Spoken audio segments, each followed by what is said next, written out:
बिस्मिल्लाहिर्रहमानिर्रहीम। मैं किस तरह यकीन कर लूँ कि हमारे इतने बड़े लश्कर को मुसलमानों के इतने छोटे लश्कर ने शिकस्त दे दी है। बहमन जाज़विया ने कहा। इतने में उसे इत्तला दी गई कि चंद और सिपाही आए हैं। उन्हें भी उसके सामने खड़ा कर दिया गया। ये 13-14 सिपाही थे। उनकी हालत इतनी बुरी थी कि 3-4 गिर पड़ने के अंदाज से बैठ गए। तुम मुझे उनमें सबसे ज्यादा पुराने सिपाही नजर आते हो, जाज़विया ने एक उधेड़ उम्र सिपाही से कहा जिसका जिस्म तवाना था। क्या तुम मुझे बता सकते हो कि जो मैंने सुना है ये कहाँ तक सच है? तुम ये भी जानते होगे कि बुज़दिली की, मैदान जंग से भाग कर आने की और झूठ बोलने की सज़ा क्या है। अगर आपने ये सुना है कि सलार अंदरजुगर की फौज मदीना की फौज के हाथों कट गई है तो ऐसे ही सच है जैसे आप सलार हैं और मैं सिपाही हूँ, उस पुराने सिपाही ने कहा। और ये ऐसे ही सच है जैसे वो आसमान पर सूरज है और हम सब जमीन पर खड़े हैं। मैंने मुसलमानों के खिलाफ ये तीसरी लड़ाई लड़ी है। उनकी नफरी तीनों लड़ाइयों में कम थी, बहुत ही कम थी। जरतश्त की कसम, मैं झूठ बोलूं तब ये आग मुझे जला दे जिसकी मैं पूजा करता हूँ। उनके पास कोई ऐसी ताकत है जो नजर नहीं आती। उनकी ये ताकत उस वक्त हम पर हमला करती है जब उन्हें शिकस्त होने लगती है। मुझे इस लड़ाई का बताओ, सलार बहमन जाज़विया ने कहा। तुम्हारे लश्कर को शिकस्त किस तरह हुई? उस सिपाही ने पूरी तफसील से सुनाया कि किस तरह मुसलमान अचानक सामने आ गए और उन्होंने हमला कर दिया और उसके बाद ये मार्का किस तरह लड़ा गया। उनकी वो ताकत जिसका मैंने जिक्र किया है वो घोड़सवार दस्ते की सूरत में सामने आई। उस दस्ते में हजारों घोड़े थे। उनके हमले से पहले ये घोड़े कहीं नजर नहीं आए थे। इतने हजार घोड़ों को कहीं छुपाया भी नहीं जा सकता। हमारे पीछे दरिया था, घोड़े दरिया की तरफ से नहीं आए और हमें उस वक़्त पता चला जब मुसलमान सवारों ने हमें काटना और घोड़ों तले रौंदना शुरू कर दिया था। आली मकाम, यह है वो ताकत जिसकी मैं बात कर रहा हूँ। आतिश परस्तों का लश्कर और उनके साथी ईसाई भाग कर दूर निकल गए थे। मैदान जंग में लाशें बिखरी हुई थी और एक तरफ माले गनीमत का अंबार लगा हुआ था। खालिद बिन वलीद रज़ी अल्लाह तआला अन्हु उस अंबार के करीब अपने घोड़े पर सवार अपनी फौज से खिताब कर रहे थे। खुदा की कसम, खालिद बिन वलीद कह रहे थे, कुरान का फरमान तुम सब ने अमली सूरत में देख लिया है। क्या तुम आतिश परस्तों के लश्कर को देखकर घबरा नहीं गए थे? आने वाली नस्लें कहेंगी कि यह कमाल खालिद बिन वलीद का था कि उसने अपने सवारों को छुपा कर रखा हुआ था और उन्हें उस वक़्त इस्तेमाल किया जब दुश्मन मुसलमानों को काटने और कुचलने के लिए आगे बढ़ाया था। लेकिन मैं कहता हूँ कि यह करिश्मा ईमान की कुव्वत का है। खुदा उनके साथ होता है जो उसके रसूल सल्लल्लाहु अलैहि वसल्लम की ज़ात पर ईमान लाते हैं। मेरे दोस्तों, हमें और आगे जाना है। ये आतिश परस्तों की नहीं, अल्लाह की सरजमीन है और हमें ज़मीन के आखिरी सिरे तक अल्लाह का पैगाम पहुँचाना है। मैदान जंग फतह और नुसरत के नारों से गूंज रहा था। उसके बाद खालिद बिन वलीद रज़ी अल्लाह तआला अन्हु ने अपनी सिपाह में माले गनीमत तकसीम किया। मालूम हुआ कि अब के माले गनीमत पहली दोनों जंगों की निस्बत कहीं ज्यादा है। खालिद बिन वलीद ने हस्बे मामूल माले गनीमत का 5वां हिस्सा बैतुल माल के लिए मदीना भिजवा दिया। उस वक़्त तक आतिश परस्तों के सालार बहमन जाज़विया को पूरी तरह यकीन आ गया था कि अंदरजुगर का लश्कर मुसलमानों के हाथों कट गया है और अंदरजुगर ऐसा भागा है कि लापता हो गया है। बहमन जाज़विया ने अपने एक सालार जाबान को बुलाया। तुम अंदरजुगर का अंजाम सुन चुके हो, जाज़विया ने कहा। हमारे लिए किसरा का हुक्म था कि हम दुलजा में अंदरजुगर के लश्कर से जा मिले। अब वो सूरत खत्म हो गई है। क्या तुमने सोचा है कि अब हमें क्या करना चाहिए? हम और जो कुछ भी करें, जाबान ने कहा, हमें भागना नहीं चाहिए। लेकिन जाबान, जाज़विया ने कहा, हमें अब कोई कार्रवाई अंधाधुंध भी नहीं करनी चाहिए। मुसलमान हमें तीसरी बार शिकस्त दे चुके हैं। क्या तुमने महसूस नहीं किया कि वो वक़्त गुजर गया है जब हम मदीना के लश्कर को सहराई लुटेरे और बद्दू कहा करते थे? अब हमें सोच समझ कर आगे बढ़ना होगा। हमारी उन तीनों शिकस्तों की वजह सिर्फ यह मालूम हुई है कि हमारा जो भी सालार मदीना वालों से टक्कर लेने गया वो इस अंदाज से गया जैसे वो चंद एक सहराई कज़ाकों की सरकूबी के लिए जा रहा हो। जबान ने कहा, जो भी गया वो दुश्मन को हकीर और कमज़ोर जान कर गया। हमारी आंखें पहली शिकस्त पर ही खुल जानी चाहिए, लेकिन ऐसा ना हुआ। आपने भी तो कुछ सोचा होगा। सबसे पहली सोच तो मुझे ये परेशान कर रही है, जाज़विया ने कहा, कि किसरा उर्द शेर बीमार पड़ा है। मैं जानता हूँ उसे पहली 2 शिकस्तों के सदमे ने बिस्तर पर डाल दिया है। एक और शिकस्त की खबर उसे ले डूबेगी। ये भी हो सकता है कि इस शिकस्त की खबर पहुंचाने वाले को ही कत्ल कर दिया जाए। लेकिन जाज़विया, जाबान ने कहा, हम किसरा की खुशनुदी के लिए नहीं लड़ रहे, हमें जरतश्त की अजमत और आन की खातर लड़ना है। मैं तुमसे एक मशवरा लेना चाहता हूँ जाबान, जाज़विया ने कहा। तुम देख रहे हो कि किसरा ने हमें जो हुक्म दिया था वो बेमकसद हो चुका है। मैं बदाइन चला जाता हूँ। किसरा से नया हुक्म लूंगा, मैं उसके साथ कुछ और बातें भी करना चाहता हूँ। उसे भी ये कहने की आदत हो गई है कि जाओ और मुसलमानों को कुचल डालो। उसे अभी तक किसी ने नहीं बताया कि जंगी ताकत सिर्फ हमारे पास नहीं, मैंने मान लिया है कि लड़ने की जितनी अहलियत और जितना जज्बा मुसलमानों में है वो हमारे यहाँ नापैद है। जबान ताकत के घुमंड से किसी को शिकस्त नहीं दी जा सकती। मैं भी इसी को बेहतर समझूंगा, जबान ने कहा।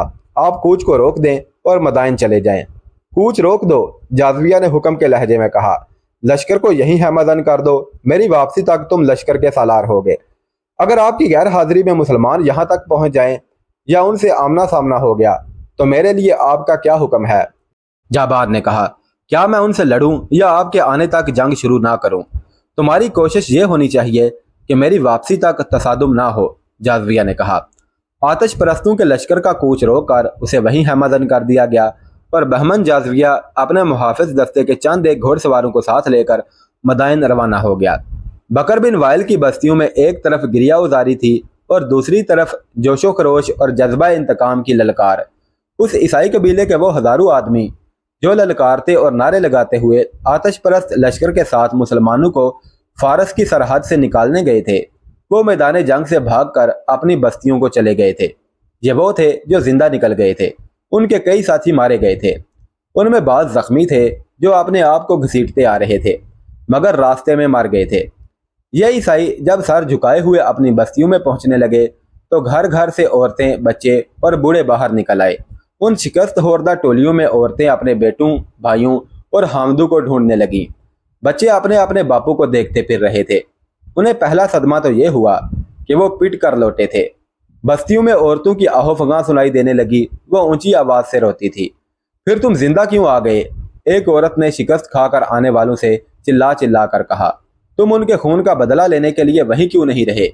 ये आवाज कई औरतों की आवाज बन गई। फिर औरतों की यही ललकार सुनाई देने लगी, तुमने बकर बिन वाइल का नाम डबो दिया है। तुमने उन मुसलमानों से शिकस्त खाई है जो इसी कबीले के हैं।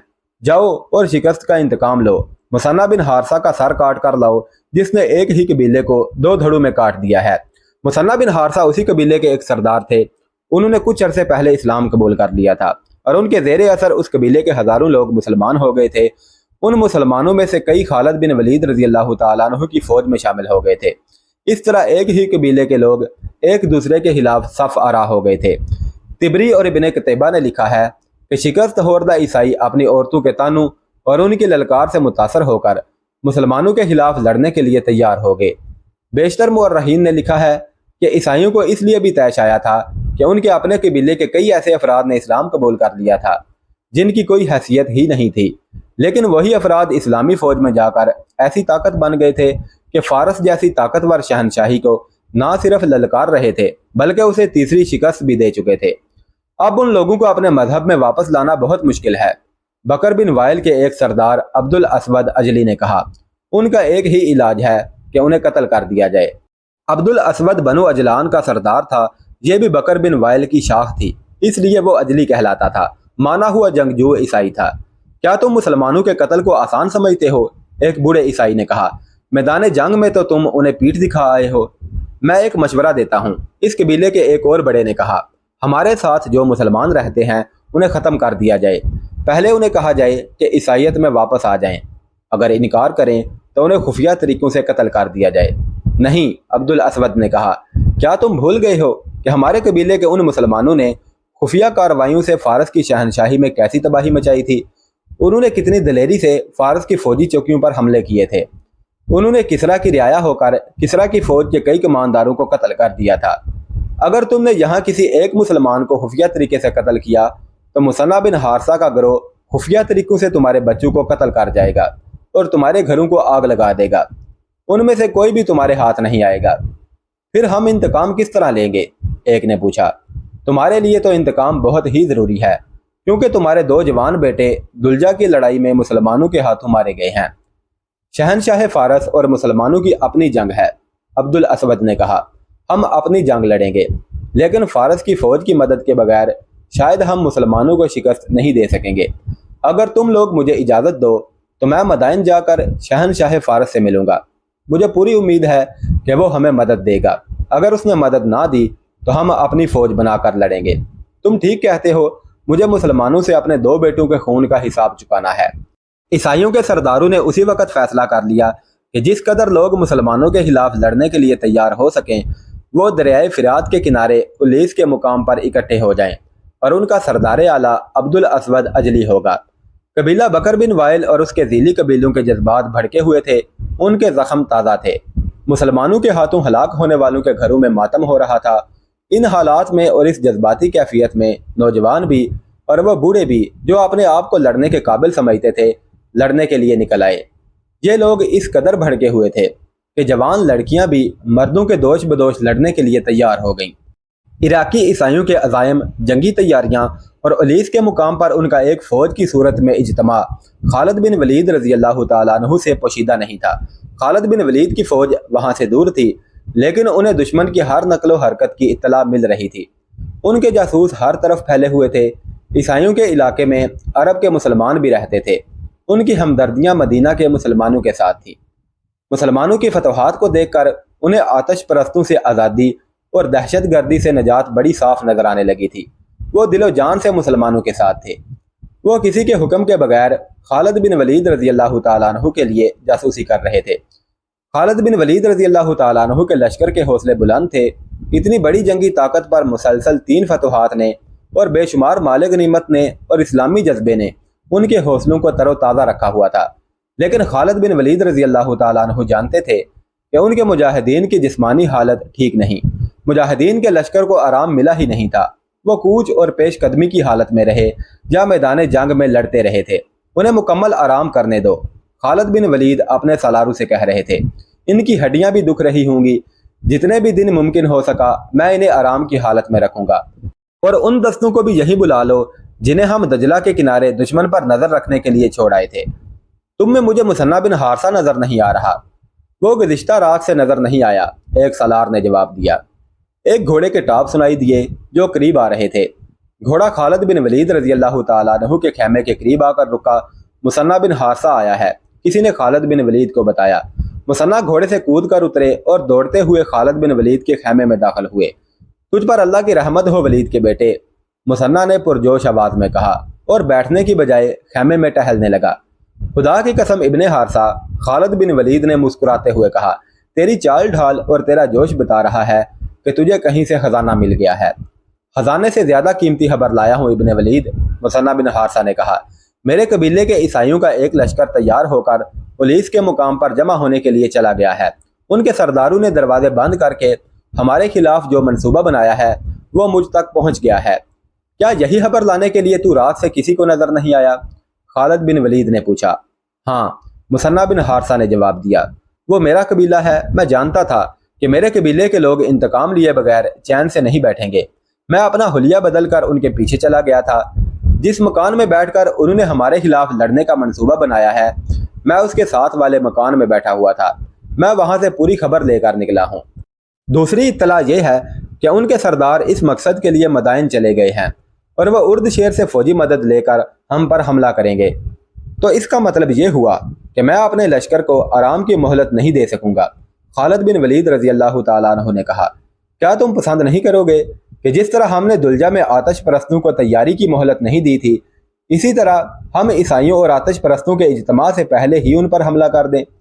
خدا تیری عمر دراز کرے ابن ولید، مثنہ رضی اللہ تعالیٰ عنہ نے کہا۔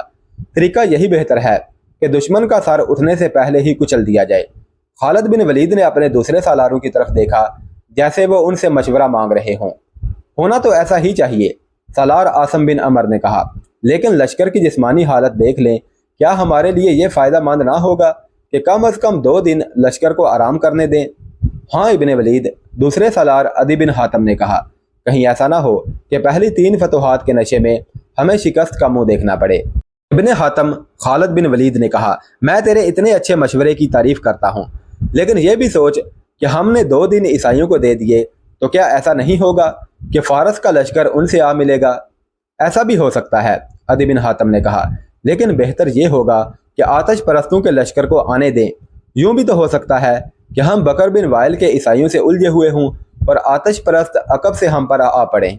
جس کو ہمارے خلاف لڑنا ہے اسے اس میدان میں آنے دیں جہاں وہ لڑنا چاہتے ہیں۔ ابن ولید مسنہ بن حارثہ نے کہا، کیا تو مجھے اجازت نہیں دے گا کہ عیسائیوں پر حملے کی پہل میں کروں؟ تو نے ایسا کیوں سوچا ہے؟ خالد بن ولید نے پوچھا۔ اس لیے کہ جتنا انہیں میں جانتا ہوں اتنا کوئی اور نہیں جانتا، مسنہ بن حارثہ نے کہا، اور میں اس لیے بھی سب سے آگے ہو کر ان پر حملہ کرنا چاہتا ہوں کہ ان کے منصوبے میں یہ بھی شامل ہے کہ ان کے قبیلے کے جن لوگوں نے اسلام قبول کر لیا ہے انہیں قتل کر دیا جائے۔ میں انہیں کہوں گا کہ دیکھ لو کون کسے قتل کر رہا ہے۔ اس وقت ہماری نفری کتنی ہے؟ خالد بن ولید نے پوچھا۔ 18,000 سے کچھ زیادہ ہی ہوگی، ایک سالار نے جواب دیا۔ جب ہم فارس کی سرحد میں داخل ہوئے تھے تو ہماری نفری 18,000 تھی، خالد بن ولید نے کہا۔ اس علاقے کے مسلمانوں نے میری نفری کم نہیں ہونے دی۔ مورخوں نے لکھا ہے کہ ان 3 جنگوں میں بہت سے مسلمان شہید اور شدید زخمی ہوئے تھے۔ بعض نے لکھا ہے کہ نفری تقریباً آدھی رہ گئی تھی، لیکن مسنہ بن حارثہ رضی اللہ تعالیٰ عنہ کے قبیلے نے نفری کی کمی پوری کر دی تھی۔ آتش پرستوں کا سالار بہمن جاذبیہ ارد شیر سے نیا حکم لینے مدائن پہنچ چکا تھا، لیکن شاہی طبیب نے اسے روک لیا۔ اگر کوئی اچھی خبر لائے ہو تو اندر چلے جاؤ، طبیب نے کہا۔ اگر خبر اچھی نہیں تو میں تمہیں اندر جانے کی اجازت نہیں دے سکتا۔ خبر اچھی نہیں، جاذبیہ نے کہا، ہماری فوج تیسری بار شکست کھا چکی ہے۔ اندرزگر ایسا بھاگا ہے کہ لاپتہ ہو گیا ہے۔ جاذبیہ، طبیب نے کہا، ارد شیر کے لیے اس سے زیادہ بری خبر اور کوئی نہیں ہو سکتی۔ اندرزگر کو کسرا ارد شیر اپنی جنگی طاقت کا سب سے زیادہ مضبوط ستون سمجھتا تھا۔ جب سے یہ سالار گیا ہے، شہنشاہ دن میں کئی بار پوچھتا ہے کہ اندرزگر مسلمانوں کو فارس کی سرحد سے نکال کر واپس آیا ہے یا نہیں۔ تھوڑی دیر پہلے بھی اس نے پوچھا تھا۔ محترم طبیب، جاذبیہ نے کہا، کیا ہم ایک حقیقت کو چھپا کر غلطی نہیں کر رہے؟ کسرا کو کسی نہ کسی دن تو پتہ چل ہی جائے گا۔ جاذبیہ، طبیب نے کہا، میں تمہیں خبردار کرتا ہوں کہ اگر تم نے یہ خبر شہنشاہ کو سنائی تو اس کا خون تمہاری گردن پر ہوگا۔ جاذبیہ وہیں سے لوٹ گیا، لیکن اپنے لشکر کے پاس جانے کی بجائے اس خیال سے مدائن میں رکا رہا کہ ارد شیر کی صحت ذرا بہتر ہوگی تو وہ اسے خود شکست کی خبر سنائے گا اور اس کے ساتھ وعدہ کرے گا کہ وہ مسلمانوں سے تینوں شکستوں کا انتقام لے گا۔ اس روز یا 1-2 دن بعد عیسائیوں کا ایک وفد ارد شیر کے پاس پہنچ گیا۔ اس کا طبیب اور شاہی خاندان کا کوئی بھی فرد قبل از وقت یہ جان نہ سکا کہ وفد کس مقصد کے لیے آیا ہے۔ ارد شیر کو چونکہ معلوم تھا کہ عیسائیوں نے اس کے لشکر میں شامل ہو کر مسلمانوں کے خلاف جنگ لڑی ہے، اس لیے اس نے بڑی خوشی سے انہیں عیسائیوں کو ملاقات کے لیے اجازت دے دی۔ اس وفد نے ارد شیر کو پہلی خبر یہ سنائی کہ سالار اندرزگر شکست کھا گیا ہے۔ اندرزگر شکست نہیں کھا سکتا، ارد شیر نے ایک جھٹکے سے اٹھ کر بیٹھتے ہوئے کہا۔ کیا تم لوگ مجھے یہ جھوٹی خبر سنانے آئے ہو؟ کہاں ہے اندرزگر؟ اگر اس کی شکست کی خبر صحیح ہے تو یہ بھی صحیح ہے کہ جس روز وہ مدائن میں قدم رکھے گا وہ اس کی زندگی کا آخری روز ہوگا۔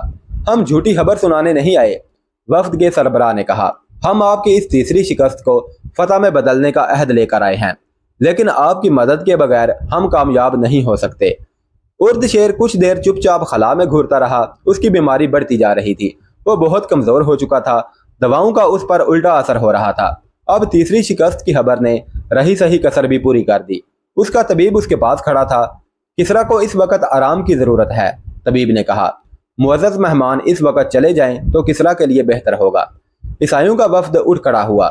ٹھہرو، ارد شیر نے نحیف آواز میں کہا، تم لوگوں نے شکست کو فتح میں بدلنے کی بات کی تھی، تم کیا چاہتے ہو؟ اپنے کچھ دستے جن میں سوار زیادہ ہوں ہمیں دے دیں، وفد کے سردار نے کہا۔ ہمارا پورا قبیلہ الیس پہنچ چکا ہوگا، جو مانگو گے دوں گا، ارد شیر نے کہا۔ بہمن جاذبیہ کے پاس چلے جاؤ اور اس کا لشکر اپنے ساتھ لے لو، جاذبیہ دلجا کے قریب کہیں ہوگا۔ بہمن جاذبیہ مدائن میں ہے، کسی نے ارد شیر کو بتایا۔ وہ شہنشاہ کے پاس آیا تھا، لیکن طبیب نے اسے آپ تک آنے نہیں دیا۔ اسے بلاؤ، ارد شیر نے حکم دیا، مجھ سے کچھ نہ چھپاؤ۔